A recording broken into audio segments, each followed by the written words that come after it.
Pode começar.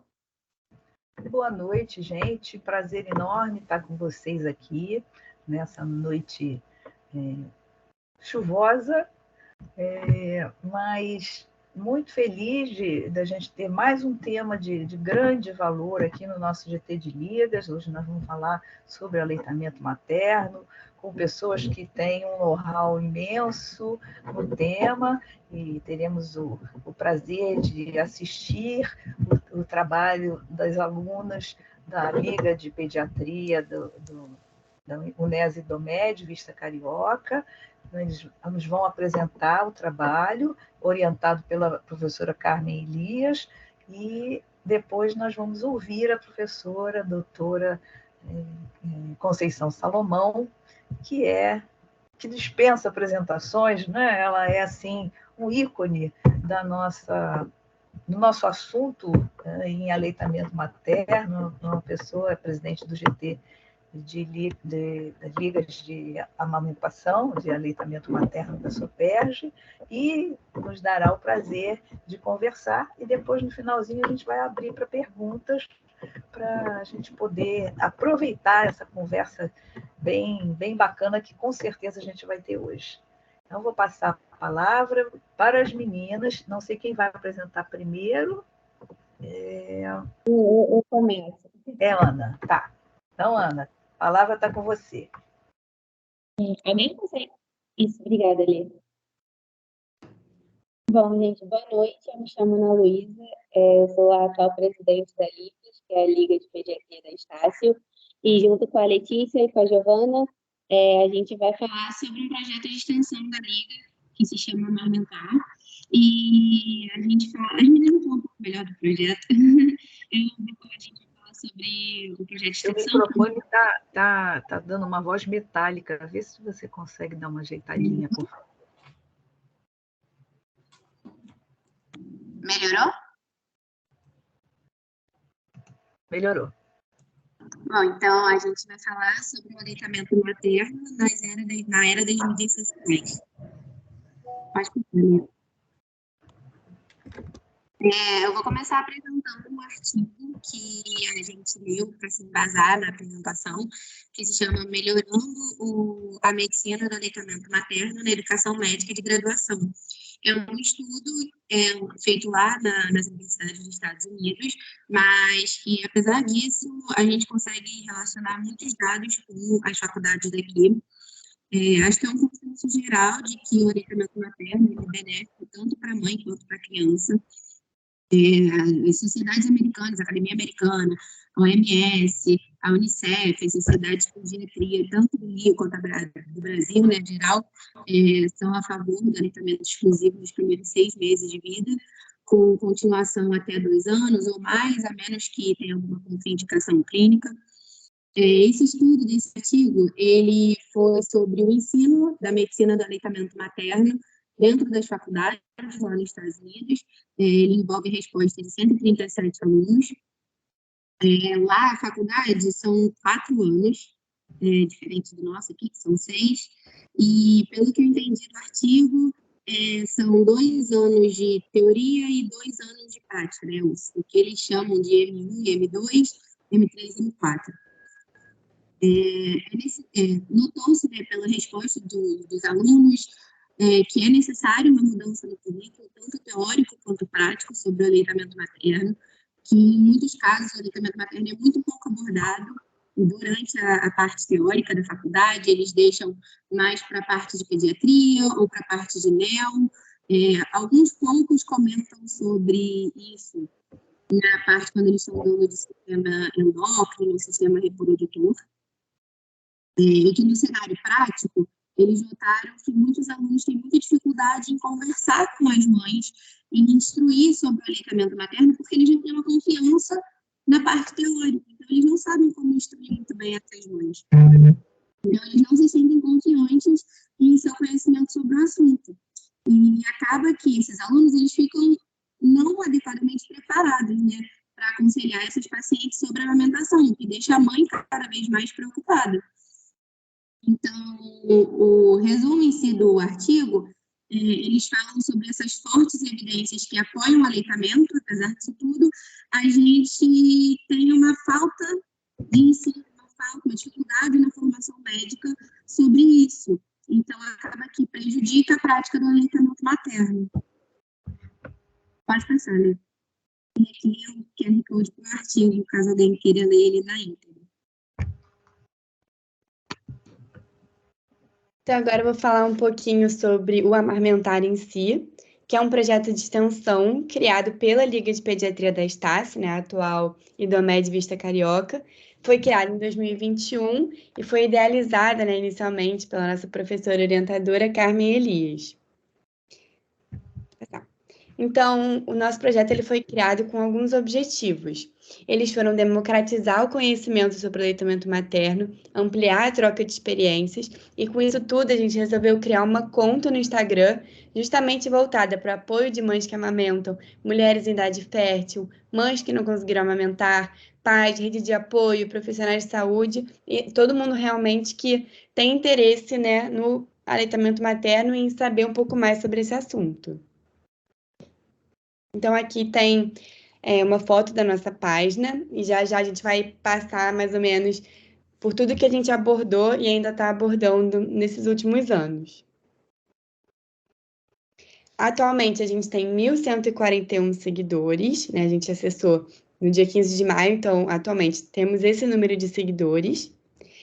E pode passar. Apesar de ser uma conta feita para todo mundo mesmo, o perfil dos nossos seguidores é majoritariamente composto por mulheres mesmo. 85,6% dos nossos seguidores são mulheres. E dentre eles, a maioria numa faixa etária entre 25 a 34 anos. Então, agora eu vou falar um pouquinho sobre o ano de 2021, que foi o ano que o projeto foi criado e foi o ano que eu participei. Então, vou contar mais ou menos como é que foi e a minha experiência pessoal também nesse projeto. Então, no ano de 2021, nós tínhamos 15 alunos, todos do 5º ao 10º período, e todos os alunos faziam parte da Liga de Pediatria da Estácio, né, a LIPES. Então, era um projeto realmente meio que exclusivo da Liga. E na época, eu era aluna do 5º ano mesmo, então, uma das mais novas, assim, dentro do grupo todo. Então, foi muito interessante para mim participar logo assim no início da faculdade, né, no 3º ano, porque eu ainda não tinha tido a matéria de pediatria, não tinha muito conhecimento sobre, e quando eu tive pediatria, eu já cheguei com uma base muito forte, né, sobre esse assunto que é tão prevalente, e é um assunto que às vezes a gente não tem tempo de abordar, né, tudo que está envolvido. Então, foi uma base bem legal para já chegar preparada, e agora, estando no internato também, tudo fez muito mais sentido, ainda mais sendo visto na prática. Então, como foi criado em 2021, a gente ainda estava na pandemia. Infelizmente, nossos encontros para organizar o projeto, idealizar tudo, foi tudo online, pelo Teams mesmo. Aqui vocês podem ver as fotos das nossas reuniões com todo o grupo. Nessas reuniões, a gente decidiu os temas que a gente queria abordar, os jeitos diferentes de conseguir chamar a atenção dos nossos seguidores e de abordar os assuntos da melhor maneira possível, de modos interativos. E sempre depois dessas reuniões, a gente fazia uma ata com as nossas metas, tudo que a gente tinha para fazer. Então, foi um jeito, assim, uma pena, né, que foi online, mas foi bastante produtivo. Essa parte teórica, principalmente. O que a gente sentiu um pouco de falta, mas na época realmente não tinha como, pelas circunstâncias do momento, foram atividades mais práticas, né? Como ir nas maternidades ou unidades de saúde para conseguir instruir essas mães e tirar dúvidas e ajudar. Que hoje em dia, estando no internato, já passei pela maternidade, pela neonatologia, consegui ajudar as mães e tirar as dúvidas e ajudar na pega correta. Então, hoje em dia, eu vejo como também teria sido legal fazer isso em 2021, mas a gente criou uma base teórica bem legal também. Então, sobre o nosso cronograma e organização, quando a gente idealizou o projeto, a gente também fez um intensivo assim, de leitura de artigos e de tudo da Sociedade Brasileira de Pediatria, de recomendações, e a partir disso tudo, que a gente criou uma base teórica, a gente foi levantando temas que nós consideramos importantes abordar nesse nosso Instagram para passar, né, para todo mundo. Então, a gente falou sobre os benefícios do aleitamento materno para as mães, para os bebês, sobre aleitamento e Covid, que estava bastante em alta na época, sobre banco de leite, sobre introdução alimentar também, amamentação e HIV, sobre desmame, sobre hora de ouro, sobre técnica de amamentação. Então, a gente foi fazendo uma lista que, assim, até hoje dá para falar de mais coisa ainda. Uma lista bem grande. E a partir disso tudo, a gente criou um cronograma que era atualizado quase que diariamente.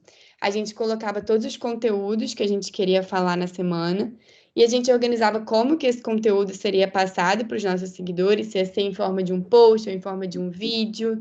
A gente colocava também os responsáveis pela pesquisa, os responsáveis por postar, os responsáveis por fazer a arte do post, que vocês vão ver já já que a gente se dedicou bastante também nessa parte. E a gente ia sempre atualizando essa planilha e revendo também nas nossas reuniões.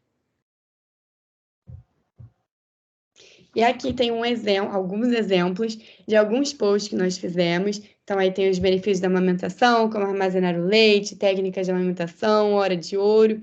A gente escolheu tudo nessa paleta, né, que remete ao aleitamento materno, ao gosto dourado, né, essa cor. Então, a gente escolheu fazer assim.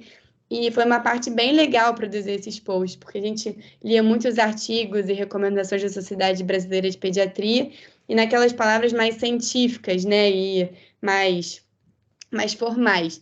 E quando a gente tinha que postar isso no Instagram, a gente tinha que tornar uma linguagem acessível, né, para todo mundo conseguir entender e realmente absorver aquilo que estava sendo lido mesmo, né, no post. Então foi bem interessante, assim, tornar um conteúdo um pouco mais sério, um conteúdo lúdico e acessível para todo mundo.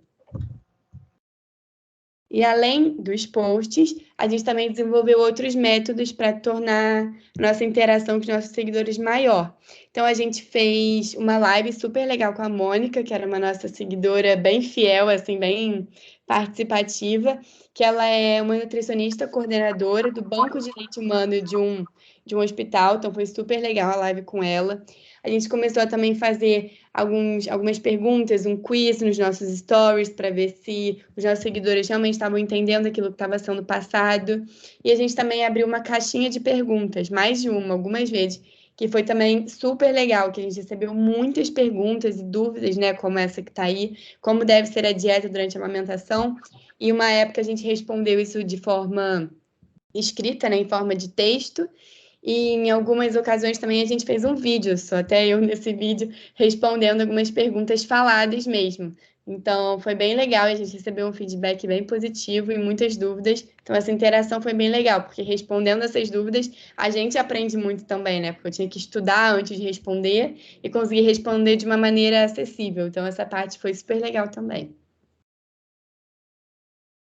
Agora eu vou falar um pouquinho sobre o ano de 2022, que foi o último ano, né? E foi o ano que eu participei do projeto Amamentar. Então, no ano de 2022, a gente tinha mais alunos, né? A gente teve o dobro dos alunos, 30 alunos, do quarto período ao oitavo, e não era obrigatório fazer parte da Liga de Pediatria. Qualquer aluno podia se inscrever. E aí, como a gente já estava com a pandemia mais flexível, a gente conseguiu ter alguns encontros presenciais. Também tivemos online, mas a gente teve alguns encontros presenciais.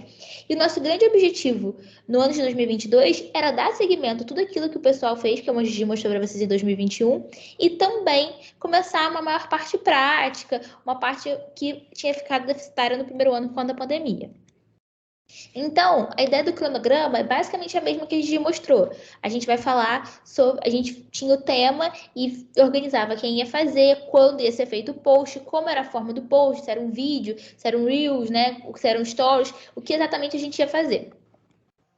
E aqui foram alguns exemplos de posts que a gente fez também, seguindo aquela paleta e com o mesmo objetivo, de fazer com que aquela informação, seja ela a mais simples ou a mais complexa, seja acessível para o maior número de pessoas, seja profissional de saúde, seja mãe, independentemente de quem tenha o acesso àquela informação, ela consiga entender e consiga atingir o maior número de pessoas possíveis. Então, por exemplo, os temas são muito diversos. A gente fala desde lactogestação, a gente fala sobre como continuar amamentando quando o bebê vai para a creche, sobre rede de apoio, o que é confusão de bicos, e que são só alguns dos exemplos que a gente falou. A gente conseguiu falar sobre muitos assuntos, e isso para a gente que estava fazendo também é muito importante, porque no meu caso eu estava no 7º período, quando eu entrei para o amamentar, eu estava no período que a gente tem pediatria, e aí com isso a gente consegue sempre ter um a mais, sempre entender a mais aquela matéria que a gente está tendo em sala de aula.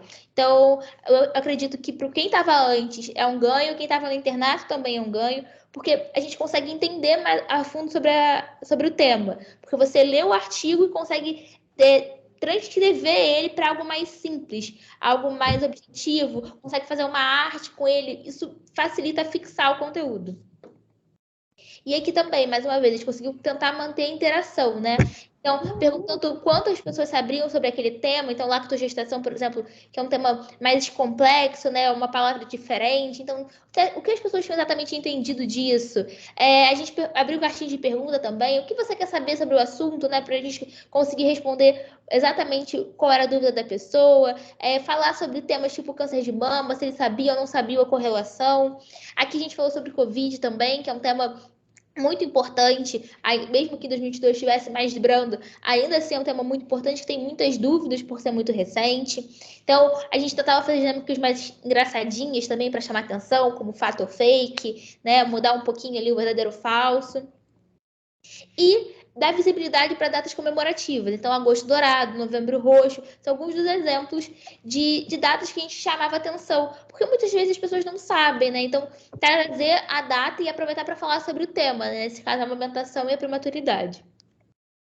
E aí, como eu falei, a gente procurou trazer uma parte mais prática. Então, por conta do Dia Internacional da Doação de Leite Humano, a gente começou ano passado a fazer uma doação de frascos no campus, aonde a cada 3 frascos que o aluno leva, ele tem 10 horas complementares. A gente fez isso ano passado e está fazendo isso nesse momento, porque amanhã é dia 19 de maio, é Dia Nacional da Doação de Leite Humano, e por conta disso, a gente começou com esse projeto para explicar. E aí vem infinitos conhecimentos, né? Não só as horas complementares valem a pena. Você consegue saber mais sobre a doação de leite humano, saber sobre as medidas do frasco, coisa que eu não sabia que tinha que ter um tipo específico, por exemplo. Então, tudo isso a gente ganhou de conhecimento e pode também ajudar as maternidades, porque os frascos doados a gente encaminha para as maternidades. Então, a gente ajuda as outras pessoas e tem conhecimento a partir disso. E é isso, muito obrigada. Parabéns, meninas, apresentação muito bacana, um assunto pertinente, a cara da professora Carmen está toda feliz, toda orgulhosa lá, e é para ficar mesmo, muito bom. Então, um assunto sensacional, um trabalho muito importante, vamos botar esse no Consoperge, tá? E agora eu vou passar brevemente para a professora Carmen, que é orientadora, e depois para a professora Conceição. Eu não tenho muito o que falar, só dizer que hashtag por orgulho, né? Orgulho de todos, não só das apresentadoras, também como os componentes do projeto. Nós tivemos uma visibilidade muito grande, não só na mídia, como também no interior da própria universidade. Por quê? Através do projeto, nós estamos prestes a inaugurar primeiro a sala de apoio à amamentação. Falta pouco agora eu acredito no sonho, está sendo um sonho sonhado aí desde 2013, mas agora ele vai acontecer, né? Uma outra atividade que está a caminho e que eu não esqueci e ainda vou cobrar mais ainda dos grupos anteriores e futuros é o livro, do qual a gente está condensando toda essa informação. É um livro que praticamente já está elaborado, já está pré-conduzido. Eu acho que é um produto legal, né? É um produto que também vai ajudar. E tem também a questão de que, como projeto, a gente conseguiu fundar também uma liga de aleitamento materno. Então, hoje nós temos 3 blocos. Nós temos a Liga de Neonatologia, Linel, a Liga de Pediatria, LIPES, e a Liga de Aleitamento Materno, a ALAAMES, que vem aí com toda a força também para somar junto do projeto, né? Então, eu acho que a gente está no caminho certo, né? São êxitos aí que a gente já pode considerar que devem ser aplaudidos, isso em função da dedicação e o trabalho de todas. É claro que com alguns puxões de orelha, na hora de não cumprimento do cronograma, com as responsabilidades com a mídia, de postagem. Hoje o programa está um pouco parado, porque eu sozinha não dou conta, sem extensionista o programa não consegue andar, sempre que possível vou estar fazendo alguma publicação, mas a gente quer reativar agora com a união aí das 3 ligas, eu acho que fica um trabalho legal da gente conduzir. É isso, parabéns, meninas. Com certeza. Obrigada, professora. Vou passar agora a palavra para a doutora Conceição Salomão, ela vai fazer a apresentação dela, e depois, então, a gente abre para perguntas. Vão pensando, quem quiser fazer perguntas no chat, faça, ou se quiser abrir o microfone, fica à vontade também ao final, tá? Professora? Oi! Olá! Que orgulho, hein, professora? Que orgulho! Um bom início de vida, vida profissional. Diego, por favor, tudo que vocês falaram aqui são questões importantíssimas para que a gente trate ou receba, são questões que nós recebemos no nosso consultório, nos consultórios da atenção primária, nos bancos de leite. São questões sérias, são questões que as mães sofrem, elas padecem com essas questões, muitas vezes sem apoio, como vocês falaram, e, por isso, a importância da arte de se comunicar, da arte de aconselhar durante o processo da amamentação. Ok, é ruim você... Eu tenho dificuldade muito grande em falar, porque eu trabalho realmente com aconselhamento. E, para mim, o olho no olho é a coisa mais importante que existe. Eu vejo na pessoa o sofrimento, vejo na pessoa a dificuldade. E o aconselhar é uma arte importantíssima nas relações interpessoais. Quando ela chega no consultório, quando ela chega numa unidade básica, e você não tem essa comunicação, não basta o seu saber, seu sábio saber. Tudo isso depende da sua relação interpessoal, de como você vai se comunicar com essa mulher durante esses momentos. Então, vamos poder lembrar um pouquinho por que as mães, muitas vezes, chegam no consultório com dúvidas e nós não conseguimos assisti-las. Diego, você pode ir passando, viu, querido? Porque eu não estou falando ok. E isso é o que eles esperam. O que eles esperam do profissional de saúde quando eles nos procuram? Como estamos dentro de uma unidade recebendo uma mãe, um casal, ou até a avó junto com a mãe, são parentes que acompanham as mães diante de uma pergunta como essa, diante de uma dificuldade como esse. Pode passar, Diego.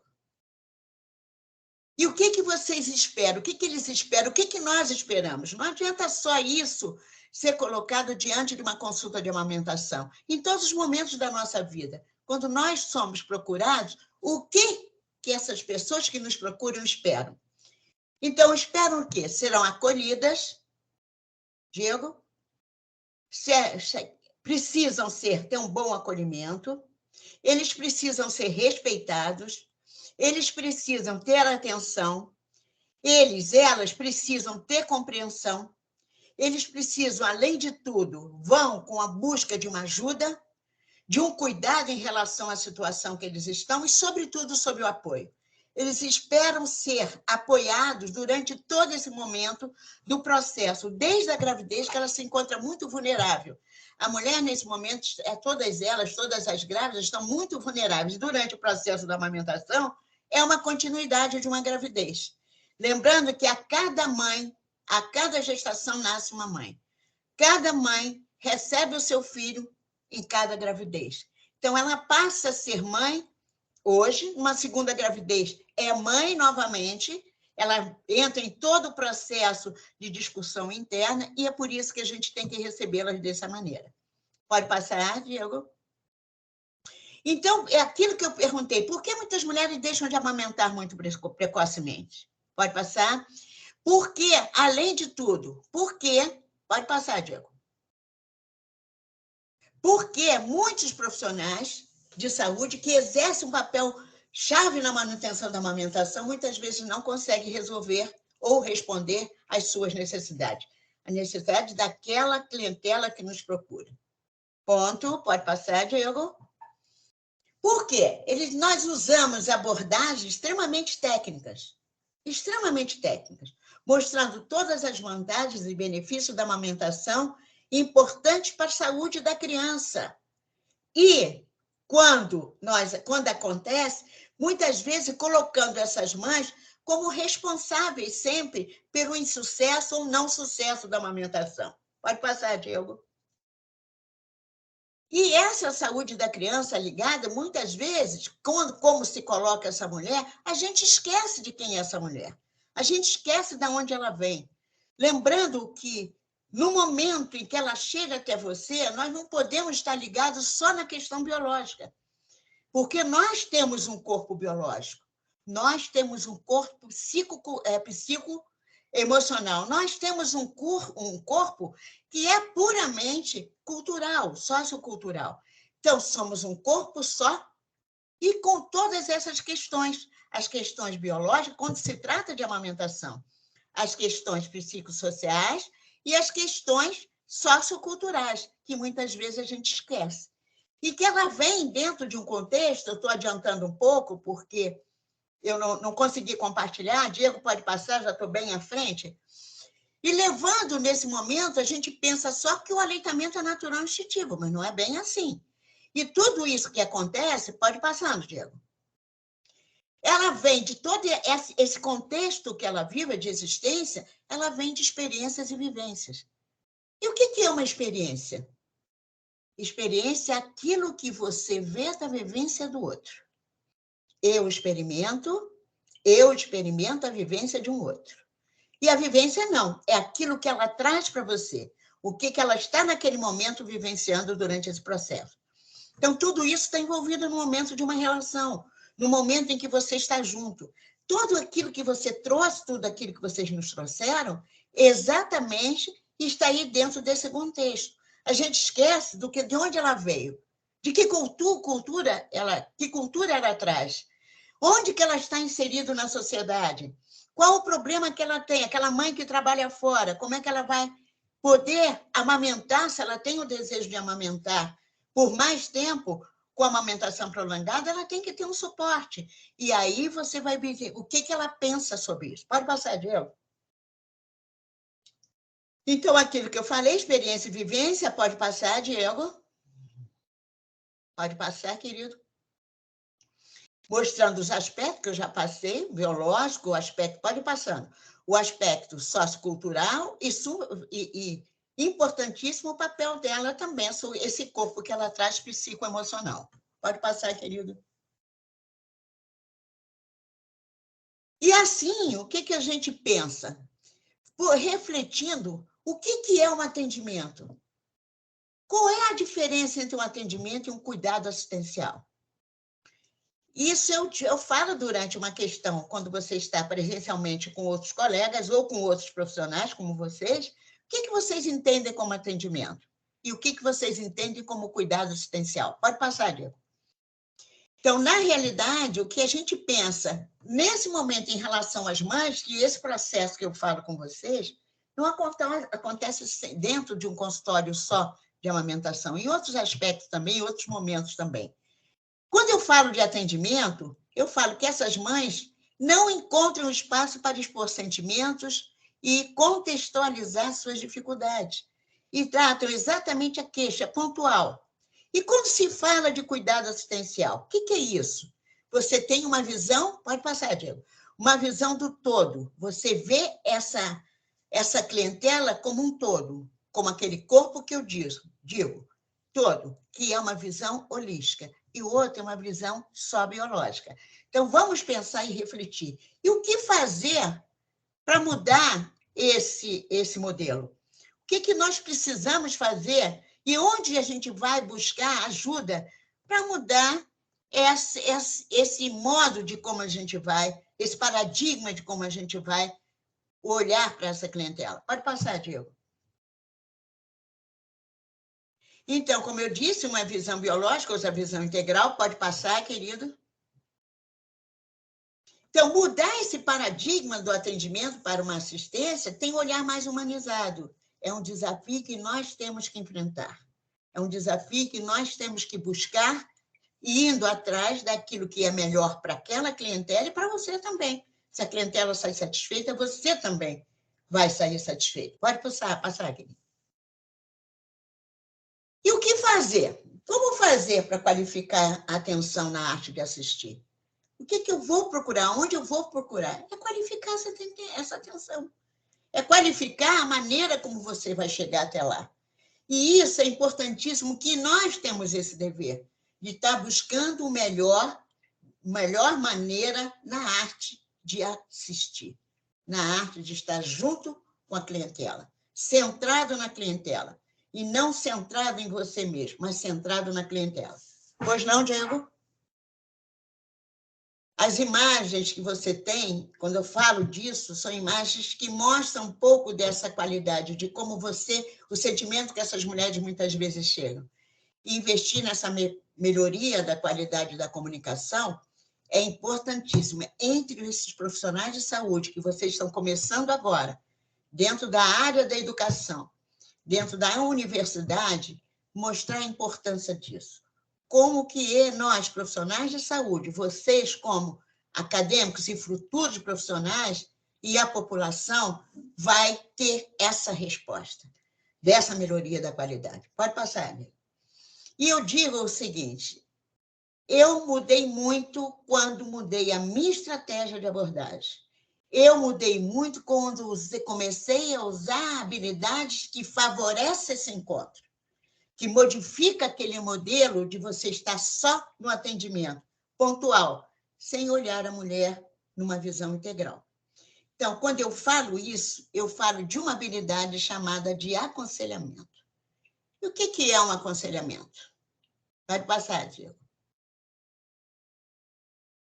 E o que é um aconselhamento? É uma arte.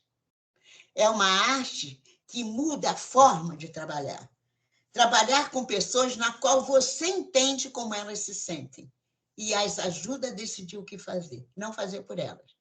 Isso é um método, é um projeto de Carl Rogers, que ele exatamente usou esse trabalho, usou esse modelo centrado na pessoa.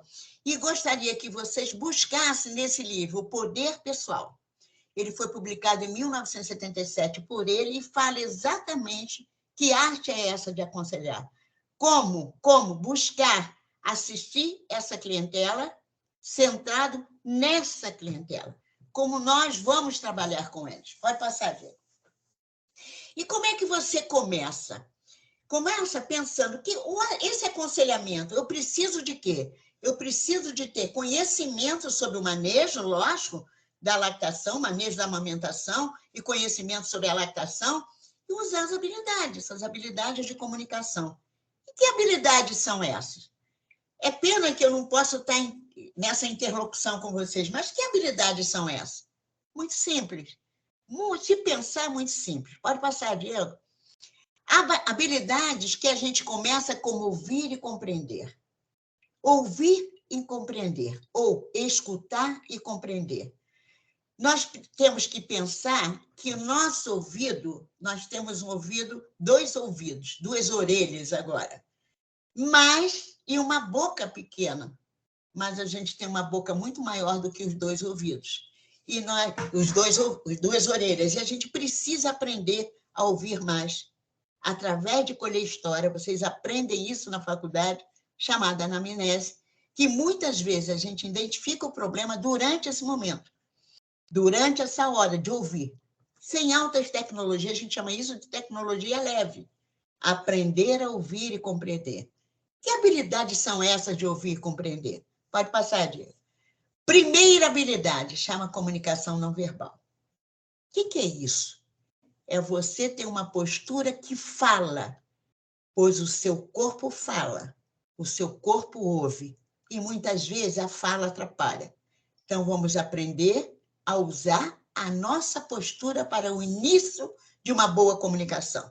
para o início de estar junto com essa clientela. E que habilidades são essas? Eu vou apresentar uma imagem para vocês, exatamente para mostrar, trazer visível para vocês o que seria uma comunicação não verbal. Pode passar, Diego. Então, está aí. É uma consulta. É uma consulta. Você vê que é uma consulta com o pediatra e com uma mãe. Você sabe que ali tem um bebezinho que tem uns pezinhos ali no cantinho.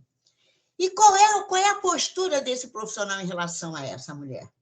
Vocês acham que essa relação está sendo eficaz ou efetiva? Vocês acham? Sim. Olha o olho no olho dessa profissional. Olha o olho desta mãe, prestando atenção, estando junto, sem barreiras, sem nenhuma coisa que atrapalhe esse momento. Podem estar falando, mas a postura dessa profissional em relação a essa mulher está sendo de uma maneira de comunicação ótima. Então, que tipos de comunicação não verbal? Pode clicar o Diego. Mantê-los no mesmo nível, se possível. Muitas vezes você está, eu não consigo.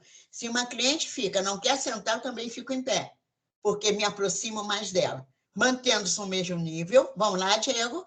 Sem barreiras. Tem alguma barreira nesse encontro? Não, nenhuma barreira. O que mais? Prestando atenção. Olha que beleza, como mostra que essa mãe está prestando atenção na profissional e a profissional está prestando atenção com olho a olho. Então, sem barreira. E a barreira hoje, para mim, é um computador na mesa do profissional. É um celular que toca no momento em que você está junto com essa paciente. É alguém batendo na porta no momento em que você está consultando. É no momento que você desvia o assunto ou olha um relógio, extremamente preocupante e intrigante quando você olha do relógio enquanto está no meio de uma consulta. Vamos lá, Diego. Dedicando tempo que eu digo que tempo de qualidade. Esse tempo tem que ser de qualidade e não tempo de extensão, tempo de tempo, mas sim dedicando tempo de qualidade. E, sobretudo, quando se toca com essa paciente. Quando você fala de amamentação, muitas vezes você tem que tocar, lembrando que esse toque tem que ser apropriado. Nós não vamos chegar para uma mulher, na hora de tocar, para ver uma mama, sem pedir licença, porque o corpo é dela e nós não podemos invadir o corpo sem a sua autorização. Vamos lá? E esse toque apropriado que eu digo é um toque como esse, um toque quando uma criança e uma mãe se tocam, quando você abraça no momento que lhe é permitido, quando você pede licença para examinar uma mama, quando você pede licença para colocar o bebê para mamar. Tudo isso são questionamentos e é uma comunicação não verbal, às vezes sem usar a voz. Vamos lá? Mas também, junto com essa comunicação, pode passar, Diego. Junto com essa comunicação, nós temos a comunicação verbal. E que tipo de comunicação verbal a gente utiliza? Como é que eu faço para colher uma história?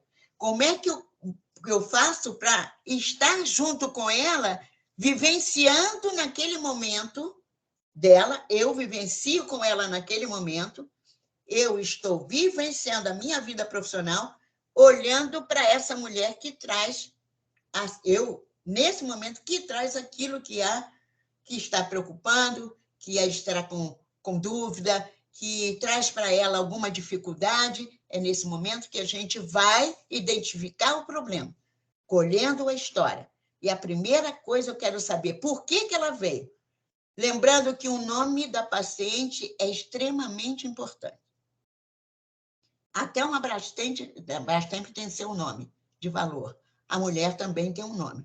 Então, toda vez que vamos conhecer uma mulher, ou que ela nos procura um nome. Procure saber o seu nome. Se ela está com seu companheiro, com sua mãe, procure saber o nome, tanto do pai ou do companheiro como da mãe. Vamos lá? E que tipo de comunicação? Como é que eu vou começar a colher uma história? Fazendo perguntas abertas. Perguntas fechadas são aquelas que levam para sim ou não. Exemplo, seu bebê está mamando? É uma pergunta fechada. Como é que eu posso transformar essa pergunta fechada em uma pergunta aberta? O que seu bebê come? Qual é a alimentação do seu bebê? A gente costuma muito perguntar assim, seu bebê está bem? Como é que você sabe que o bebê está bem? Vamos perguntar, como é que está o seu bebê? O que trouxe você aqui? Então, são perguntas que facilitam o diálogo. Quando você faz perguntas fechadas, você praticamente só vai ouvir sim ou não.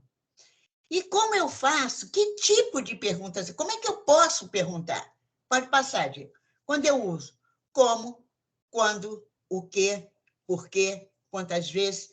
E se ela continuar fechada, pergunte, conte-me um pouquinho da sua história. O que aconteceu para você nos procurar? Por que você está nos procurando? Eu vou aqui aguardar a sua história. Por exemplo, quanto tempo o bebê está assim? Quantas vezes o bebê vai ao peito? O que te trouxe aqui? Por que você veio nos procurar? Desde quando aconteceu? Qual é o problema do bebê? Como é que está a urina desse bebê? Como é que estão as fezes desse bebê? São perguntas. Como é que você coloca o bebê no peito? Quantas vezes o bebê vai ao peito? São perguntas que, às vezes, facilitam já ali como é que você vai identificar o problema que ela traz. Outra pergunta, outro tipo de resposta, quando você faz uma comunicação não verbal, quando você quer colher uma história, pode passar, Diego, você está, pode passar, Diego, concordando com ela, deixa ela contar. Quando ela conta, você balança a cabeça. Vocês, sei, olhe. Resposta simples para mostrar que você está com interesse. Se lembra que eu falei? Prestando atenção, demonstrando interesse, é dessa maneira. Sempre balançando, ou então, de vez em quando, você pode fazer uma pergunta aberta ou até uma pergunta fechada. Mas, nesse momento, olhando sempre para ela, balançando a cabeça, como se ela estivesse ali presente na nossa frente e nós preocupados com o que ela está trazendo. Vamos lá? Outro tipo é empatia. Nós confundimos muito empatia com simpatia. Por exemplo, empatia, o que é uma empatia? Empatia é um estado de identificação mais profundo onde ocorre uma compreensão muito grande entre a paciente e você. O atendimento entre essas pessoas, através da compreensão, é trabalhar com elas os sentimentos e não apenas conversar sobre ele. Então, é um estado de identificação que você entende o que ela está trazendo, vendo que ela está preocupada, vendo que ela está ansiosa, vendo que ela precisa de apoio, mostrando para ela que está entendendo aquilo que ela traz, está compreendendo aquilo que ela precisa. E é assim que é uma empatia. Simpatia, não. Simpatia, a gente tira o foco da paciente e muitas vezes você concorda, é uma simpatia. Ela traz um problema que está com dor, você, em vez de entender, vejo que você está sofrendo com isso, vejo que você está com dor, vejo que você traz uma dificuldade muito grande. Em vez disso, você diz, sim, eu também passei por isso. O que acontece? Ela vai virar para você, é? E o que você fez? Então, tira o foco dela e passa para você. Então, é muito diferente uma simpatia de uma empatia. Então, vou repetir. Empatia é um estado de identificação mais profundo, onde ocorre a compreensão, o entendimento entre as pessoas, trabalhando os sentimentos, e não apenas conversando sobre outros, né? Assunto sobre ele. Pode passar? Então, empatia você usa quando você entende essa pessoa. Por exemplo, minha mãe disse que meu leite é fraco e eu não tenho dormido por causa disso. Como é que eu posso empatizar em relação a isso? Como é que eu empatizo com ela? Vejo que você está muito preocupada com o que sua mãe está dizendo. Eu percebo que você não está bem, que você está com dificuldade de entender isso. Ela se transforma. Ela vê que você está compreendendo o estado de sentimento que ela está trazendo. Vamos lá? Então, empatia, quem empatiza com a pessoa ganha. Vamos lá? Diego? Pode passar, Diego, não precisa nem repetir. Evitando palavras de julgamento. E como a gente julga o tempo todo? Você está amamentando direitinho? Ela chega com uma fissura imensa e você pergunta se está amamentando direitinho? Você está amamentando certo? Você está colocando o bebê na posição errada? Você tem problema? Você está com problema na amamentação? Você está direitinho fazendo aquilo que foi orientado para você? Essa é a maneira de julgar. E ela não está ali para ser julgada, ela está ali para ser compreendida. E a gente precisa mudar esse foco. Vamos lá? Além dessas habilidades, da habilidade de ouvir e compreender, a gente pode usar habilidades que vai devolver para essa pessoa a confiança e ela aceitar o apoio que nós daremos para ela. Então, são habilidades de desenvolver confiança e dar apoio. Pode passar, Dina. Doutora Carmen, por favor, prefiro que você me dê o tempo que eu estou usando, tá bom? Para não ultrapassar o tempo que foi oferecido. Não, você está com liberdade aí de 10 minutos. Ótimo. Então, melhor ainda. Agora eu posso desenvolver melhor ainda. O que essas habilidades vão trazer? Por exemplo, uma mãe que amamenta perde a confiança quando alguém chega. E quantos palpites chegam para essa mulher? Seu leite é fraco, é melhor você dar uma mamadeira, é melhor você... Eu criei você com todo carinho com leite de vaca. Então, ela chega com uns questionamentos e se ela perde a confiança, se você não apoia, ela